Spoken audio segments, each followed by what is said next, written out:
उसने अपनी जेब में ढूंढकर उसी रस्सी का वह टुकड़ा निकाला, लेकिन मेयर ने संदेह भरी दृष्टि उस पर डाली और कहा, तुम चाहते हो मैत्र होशे कम कि मैं इस बात पर विश्वास कर लूं कि मैत्र मलांदे, जो एक विश्वसनीय व्यक्ति है, इस रस्सी को बटुआ समझ बैठा। नाराज किसान ने अपना हाथ उठाया, एक और थूका और कहा, लेकिन सच यही है मोस्यू मेयर, मैं अपनी आत्मा की सौगंध खाकर कहता हूँ। मेयर ने आगे कहा, बटुआ उठाने के बाद तुम काफ़ी देर तक खड़े होकर धूल में देखते रहे कि वही कुछ पैसा गिर तो नहीं गया है। क्षोभ और डर के से बेचारे बूढ़े आदमी का गला रुध गया। भला कोई कैसे इस तरह का झूठा बोल सकता है? इस तरह एक ईमानदार आदमी की प्रतिष्ठा कैसे खराब कर सकता है? भला कोई कैसे? उसके विरोध का कोई मतलब नहीं था। कोई भी उस पर विश्वास करने को तैयार नहीं था। मौसी मलांदे को भी वहां बुलाया गया, जिसने अपने आरोप को दोहराया। वे 1 घंटे तक एक दूसरे को भला बुरा कहते रहे। मैत्र होशे कम ने अनुरोध पर उसकी तलाशी ली गई, जिसमें कुछ भी नहीं मिला। आखिरकार खींच कर मेयर ने उसे इस चेतावनी के साथ छोड़ दिया कि वह सरकारी वकील से बात करके फिर कोई आदेश जारी करेगा। यह खबर आग की तरह चारों ओर फैल गई थी। जैसे ही वह मेयर के दफ्तर से निकला तो लोगों की भीड़ ने बूढ़े आदमी को घेर लिया और उससे तरह तरह के सवाल करने लगे। उसने रस्सी के टुकड़े वाले कहानी सुनाई, लेकिन किसी ने उस पर यकीन नहीं किया। लोग उस पर हंसने लगे। जगह जगह उसे जान पहचान वाले मिलते और वह सबको एक ही बात बताता।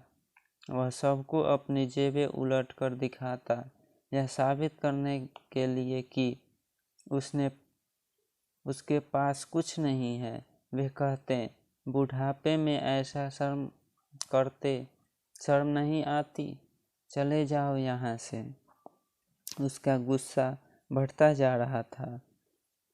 उसे इस बात से खींच होने लगी थी कि कोई भी उसकी बात पर विश्वास करने को तैयार नहीं है। उसे यह समझ नहीं आ रहा था कि क्या करे, और बार बार एक ही बात दोहराए जा रहा था। रात घिरने लगी थी, उसे वापस लौटना था। वह 3 पड़ोसियों के साथ लौटने लगा और रास्ते में रुक कर उसने वह जगह दिखाई जहाँ से उसने रस्सी का टुकड़ा उठाया था। पूरे रास्ते वह उन्हें अपनी कहानी सुनाता रहा। रात में उसने पूरे गांव में घूमकर सबको यह कहानी सुनाई, कहीं किसी ने उस पर यकीन नहीं किया। वह रात भर बेचैन रहा। अगले दिन दोपहर करीब 1 बजे यिमानविल के पशु व्यापारी मैत्र ब्रैंतो के एक कर्मचारी मारियस पोमेल ने भरा हुआ बटुआ मानविल के मैत्र हुलब्रेक को लौटा दिया। उस आदमी का कहना था कि उससे वह चीज़ रास्ते में पड़ी मिली थी, लेकिन उसे पढ़ना नहीं आता था, इसलिए वह इसे घर ले गया और अपने माली को दे दिया। यह खबर देखते ही देखते पूरे इलाके में फैल गई। मैत्र होशे को भी इसकी सूचना दी गई। वह फौरन गांव में घूमने लगा और इस सुखद अंत के साथ अपनी कहानी फिर से सबको सुनाने लगा।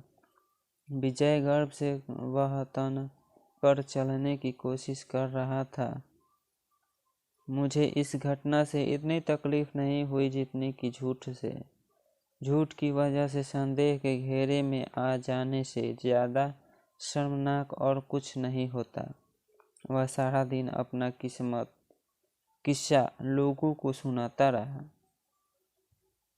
कभी वह बड़ी सड़क से गुजरते लोगों को पकड़ता तो कभी मैखाने में बैठे लोगों को, तो कभी गिरजा घर से बाहर आ रहे लोगों को। वह अजनबियों को रोक रोक कर इसके बारे में बताता।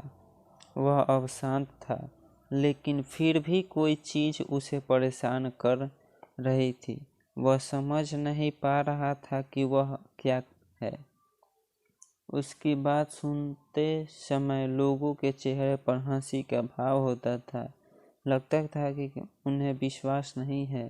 उसे महसूस होता था कि उसके पीठ पीछे वे उस पर टिप्पणियां करते हैं। अगले सप्ताह मंगलवार को वह गोदरबिल के बाजार में गया। उसे कोई काम नहीं था, पर वह पर इसलिए गया था ताकि इस मामले के बारे में लोगों से बातें कर सके। अपने दरवाजे पर खड़ा मलांदे उस से गुजरता देख हंस पड़ा। क्योंकि किया उसने ऐसा।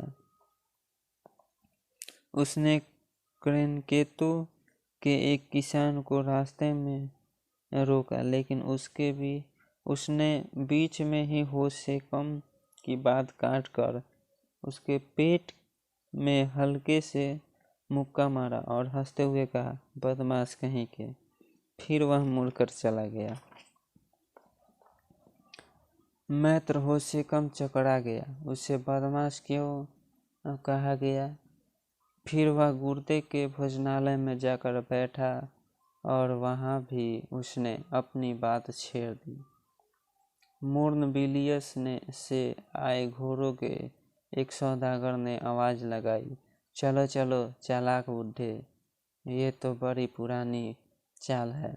मैं तुम्हारी रस्सी के टुकड़े के बारे में सब कुछ जानता हूँ। होशिकम ने हकलाते हुए कहा, लेकिन अब तो बटुआ मिल गया है। दूसरे आदमी ने जवाब दिया, चुप रहो बूढ़ऊ, एक बटुआ उठाता है और दूसरा उसे लौटाता है। जो भी हो, तुम इसमें शामिल जरूर हो। होशिकम अवाक रह गया। उसे सारी बात समझ आ गई। वे उस पर इल्जाम लगा रहे थे कि उसने अपने एक साथी से बटुआ लौटवा दिया था, क्योंकि बात खुल गई थी। उसने विरोध करने की कोशिश की, लेकिन सब एक साथ उठ ठठाकर हंस पड़े। वह खाना भी खत्म नहीं कर सका और उनके फीकरों और ठहाकों के बीच बाहर निकल गया। वह क्षोभ और शर्मिंदगी से भरा वापस लौटा। गुस्से और भ्रम के कारण वह कुछ बोल नहीं पा रहा था। वह इस बात से और हताशा था कि वह अक्सर अपनी नुवाली चालाकी की डींग हाँकता करता था।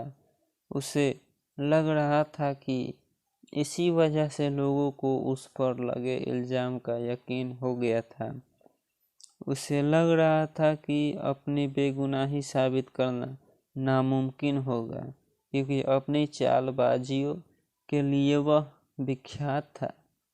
लेकिन इस अन्यायपूर्ण संदेह से उसका कलेजा छलनी हुआ जा रहा था।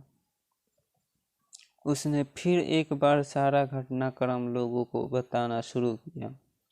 हर दिन उसका किस्सा लंबा होता जाता था, क्योंकि हर बार वह अपनी बेगुनाही के पक्ष में कुछ नए कारण, कुछ नए तर्क और पहले से भी ज्यादा संजीदा कस्में जोड़ता रहता था, जिन्हें वह अपने एकांत समय में सोचता रहता था।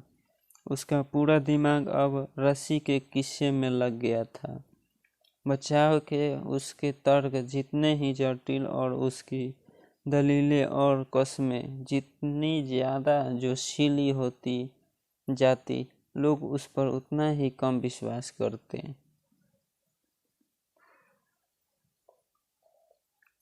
उसकी पीठ पीछे लोग कहते, ये सब झूठ बहाने हैं।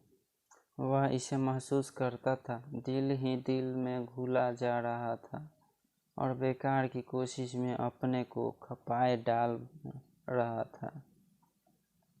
लोगों की आंखों के सामने ही वह दिन ब दिन कमजोर होता गया। गांव के आवारा छोकरे ने अब मजा लेने के लिए रस्सी का किस्सा सुनाने के लिए कहते, जैसे किसी अभियान से लौटे सिपाही को अपनी लड़ाइयों का किस्सा सुनाने को कहा जाता है। उसका दिमाग अब अक्सर भटकने लगा था। दिसंबर का अंत आते आते उसने बिस्तर पकड़ लिया। जनवरी के शुरुआती दिनों में ही उसकी मौत हो गई। मरने के पहले तक वह सन्निपात में भी अपनी बेगुनाही का दावा करता रहा और यह दोहराता रहा, रस्सी का एक टुकड़ा, रस्सी का एक टुकड़ा। देखिए, यह रहा मौसूमियर। तो दोस्तों, आज ये कहानी रस्सी का टुकड़ा, जिसे के लेखक गाय डी मोपासा, जो कि एक फ्रांस के लेखक थे, उनकी ये कहानी कैसी लगी ज़रूर बताएं हमें कमेंट बॉक्स में, और वीडियो को लाइक, शेयर और हमारे YouTube channel to you unique Hindi को सब्सक्राइब ज़रूर करें। धन्यवाद।